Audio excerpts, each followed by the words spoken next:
ఎవరైనా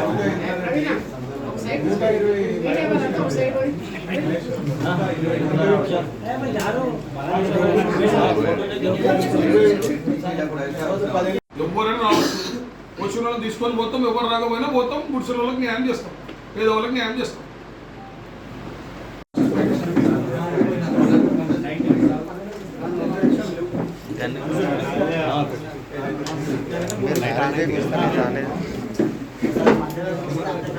పార్టీ క్రమశిక్షణ చర్యలు తీసుకుంటుంది, దాని మీద మా వివరణ తీసుకుంది, దాని పరిగణన తీసుకుని పార్టీ అతి తొందరలో వాళ్ళ నిర్ణయం వెల్లడిస్తారు.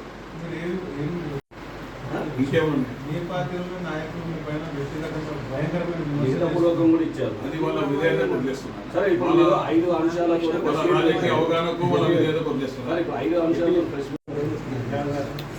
కంటోన్మెంట్ ఒక ఫైనాన్షియల్ పరిస్థితి మీద కొంతమంది అధికారులు వాళ్ళ దృష్టిలో ఏంటంటే డెవలప్మెంట్ వర్క్ అవుతలేదు, ఎందుకంటే మాకు కావాల్సిన నిధులు లేవని. మరి దాన్ని ఒక దృష్టిలో పెట్టుకొని గతంలో మీ అందరు తెలిసిన విషయమే, ఏవైతే కేసీఆర్ గారు తెలంగాణ ఫామ్ అయిన తర్వాత ఏ విధంగా అయితే TPT charges state government through routing చేస్తున్నారో, మరి దాంట్లో మాకు వెంటనే చెల్లియటంలో జాప్యం చేస్తున్నారో, మరి అదే ఒక వైఖరి ఈరోజు రేవంత్ రెడ్డి గారు కూడా పాటియటం చాలా బాధాకరం. మరి గతంలో కూడా నేను కోర్టుని ఆశ్రయించడం జరిగింది, అప్పుడు నేను నామినేటెడ్ మెంబర్ ఉన్నప్పుడు, వైస్ ప్రెసిడెంట్ ఉన్నప్పుడు కూడా నేను కోర్టుని ఆశ్రయించడం జరిగింది. మరి దాని ద్వారా టీపీటీ ఛార్జెస్ నాకు 23లో ఫస్ట్ ఆర్డర్ వచ్చింది. అంటే హైకోర్టు కంటోన్మెంట్ సంబంధించిన మీరు బకాయిలు ఎంతనే వెంటనే కట్టాలా, అదేవిధంగా ఏ నెల ఆ నెల అంటే సోర్సు ఎస్ఆర్ఓ ఆఫీస్ నుంచే మీరు కంటోన్మెంట్ వాటా కంటోన్మెంట్కి ఇచ్చేయాలా, స్టేట్ గవర్నమెంట్ వాటా స్టేట్ గవర్నమెంట్ తీసుకోవాలని ఫస్ట్ ఆర్డర్ నేను తీసుకురావడం జరిగింది. సబ్సిక్వెంట్గా మళ్ళొక డబ్బులు జమ అయితే మళ్ళీ ఇవ్వకపోతే రెండో ఆర్డర్ కూడా ఇన్ ది అదే ఇయర్ ఎండింగ్లో తీసుకున్నా. ఈ రెండు ఆర్డర్లు బట్టి కేసీఆర్ గారి దగ్గర దాదాపు 70-80 కోట్ల రూపాయలు కంటోన్మెంట్ సంబంధించిన నిధులు వసూలు చేయడం జరిగింది. మరి ఆ టైంలో కూడా వాళ్ళు ఎంత మొండి వైఖరి ప్రదర్శించారంటే, అధికారుల మీద కంటెంప్ట్ ఆఫ్ కోర్ట్ కేసు అయితే కానీ అధికారులను నువ్వు తప్పకుండా కోర్టుకి హాజరుపడాలా, నాకు కారణం చెప్పాలని జడ్జి అడిగితే కానీ వాళ్ళు మా డబ్బులు చెల్లియలే. మరి అంత దాకా తెగించి కొట్లాడి కంటోన్మెంట్ డబ్బులు తేవడం జరిగింది. మన లాస్ట్కి రేవంత్ రెడ్డి గారు వచ్చిన తర్వాత కూడా ఒక ఆర్డర్ వచ్చింది, మరి అది కూడా 24 ఎండింగ్లో రావడం జరిగింది. మరి దాన్ని ఈ రోజు కూడా డబ్బులు రియలైజ్ కాలేదని నేను ఇటీవల మళ్ళీ హైకోర్టుని ఆశ్రయించడం జరిగింది. మరి నేను దానికి సంబంధించిన మళ్ళీ ఒక కంటెంప్ట్ ఆఫ్ కోర్ట్ కేసు వేసిన, ఎందుకంటే నాకు ఆల్రెడీ ఆర్డర్ ఉండే 40 crores ప్లస్ ఈ రోజు దాకా అవుట్ స్టాండింగ్ క్లియర్ చేయాలి ఉండే. మరి ఇటీవల కంటెంప్ట్ ఆఫ్ కోర్ట్ కేసు వేయడం జరిగింది.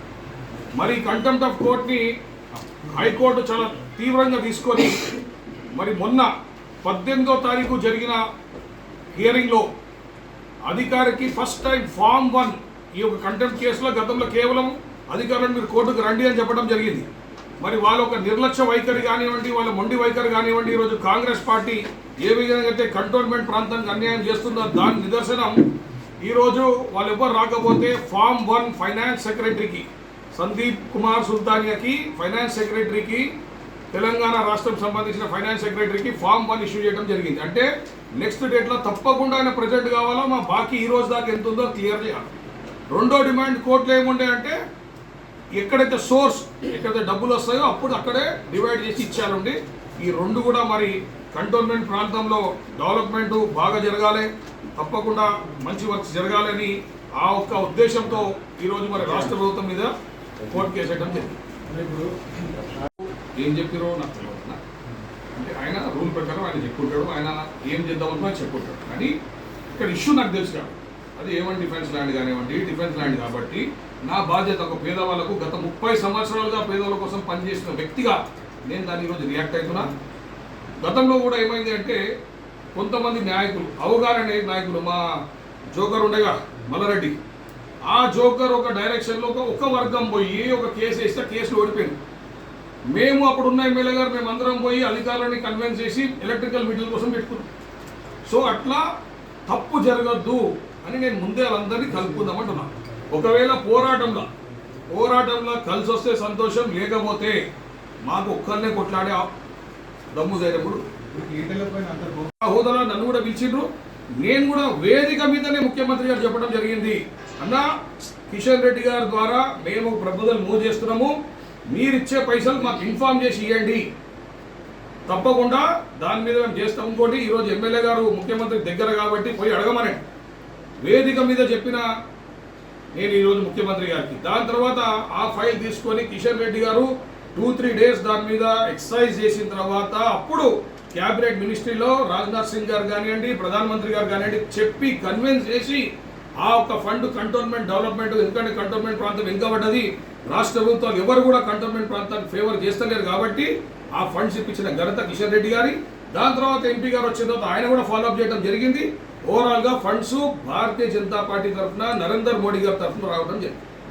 దానికి మేము బాగా నెగ్లెక్ట్ అయినాం. ఎందుకంటే గతంలో ఉన్న టీఆర్ఎస్ కానీ, దానికన్నా ముందున్న కాంగ్రెస్ కానీ, ఇప్పుడున్న కాంగ్రెస్ ప్రభుత్వం కానీ మా కంటోన్మెంట్ ప్రాంతానికి రూపాయి ఇచ్చిన పాపాలు పోలేదు. ఇవన్నీ దృష్టిలో పెట్టుకొని మరి వీళ్ళందరి కృషి ద్వారా డబ్బు రావడం జరిగింది. అంతేగాని అయ్యో పైసలు వచ్చినాయి నేను తెచ్చినా అని తప్పుడు మాట చెప్పకూడదు. ఈరోజు కాంగ్రెస్ ప్రభుత్వం చాలామంది ఇవాళ ఫ్యాషన్ షోలు పెరేడ్లు చేస్తున్నారు. ఈ 300 కోట్లు మేము తెచ్చినాం, 300 కోట్లు మేము తెచ్చినాం అని. మరి దీంట్లో టోటల్ అవాస్తవం ఉంది. ఈ 300 కోట్ల ప్రస్తావన ఎట్లొచ్చిందంటే గతంలో నేను మెంబర్ ఉన్నప్పుడు కానీ, వైస్ ప్రెసిడెంట్ ఉన్నప్పుడు కానీ మీట్ యువర్ మెంబర్ అని, అదేవిధంగా బీజేపీ బస్తీ బాట అని ప్రోగ్రాం చేయడం జరిగింది. ఆ ప్రోగ్రాంలో నేనే మొట్టమొదటి వ్యక్తిని ఎవరైతే బియాండ్ ఒక మెంబర్ స్కోప్ కానీ, బియాండ్ ఒక వైస్ ప్రెసిడెంట్ స్కోప్ కానీ 100 కోట్ల 500 కోట్ల రిఫార్మ్స్ తీసుకురావాలా, దీనికి పర్మనెంట్ సొల్యూషన్ తీసుకురావాలని మాట్లాడే ఏకైక వ్యక్తి, మొదటి వ్యక్తి నేనే. నా ఇనిషియేటివ్ మీద మా భారతీయ జనతా పార్టీ కూడా నాకు సపోర్ట్ చేయడం జరిగింది. సంబంధించిన అధికారులు కానివ్వండి, లేకపోతే సంబంధించిన మంత్రులు కానివ్వండి, అందరూ కూడా మాకు సపోర్ట్ చేసిన తర్వాత ఈ యొక్క ప్రపోజల్ పెట్టడం జరిగింది. ఈ ప్రపోజల్ వెళ్ళినప్పుడు రక్షణ శాఖ కన్ఫ్యూజ్ అయింది.